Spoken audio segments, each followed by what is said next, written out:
బేసిక్‌గా అంటే మీ సినిమా అనేది మీ సినిమా అనేది మే 1కి you are not actually planned it. ఈ పెద్ద పోస్ట్‌పోన్ అవ్వడంతో మీరు ప్రీపోన్ చేసుకొని వచ్చున్నారు కదా!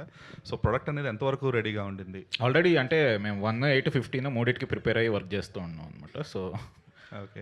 ఎందుకంటే ఈ మేడే ఈ ఇంక్లూజన్స్ అన్నీ కూడా లాస్ట్ మినిట్‌లో లేదు మూవీలో మాకు బాగా సింక్ అయింది. బేసిక్గా ఫ్లైట్లో మేడే అని ఉండింది. సో కరెక్ట్గా మాకు డేట్ అలా కుదిరి వర్కౌట్ అయింది. ఓకే. ఎందుకంటే ఈ మధ్య ప్రతి సినిమాకి లాస్ట్ మినిట్ టెన్షన్స్ అనేవి చాలా కామన్ అయిపోయినాయి. సో, అది ప్రతి సినిమాకి ఉందండి. ఈ సినిమా ఓన్లీ హీరో గారు డబ్బింగ్ అయితే టెన్షన్ ఏమి ఉండదు, అంత పర్ఫెక్ట్గానే ప్లానింగ్ జరుగుతుందండి. కాపీ రెడీ అయిపోతే టైంకి ఏం ప్రాబ్లం, ఆల్మోస్ట్ ఫినిషింగ్ స్టేజ్లో ఉందండి. ఓకే. ఎందుకంటే ఈ మధ్య ప్రతి 90% ఫిలిమ్స్‌కి వింటూ ఉన్నాం. లాస్ట్ మినిట్ వరకు ఫస్ట్ కాపీ అవ్వకపోవడం అనేది. సో, ఇప్పుడు ఇంకా ప్రీపోన్ చేయడం వల్ల ఇంకా రితీష్ అంటే యు ఆర్ సమ్‌వన్ ప్రీపోన్ కాదండి. అంటే ఫస్ట్ నుంచి 1 అనేది మేము టార్గెట్ పెట్టుకొని చేస్తున్నాం.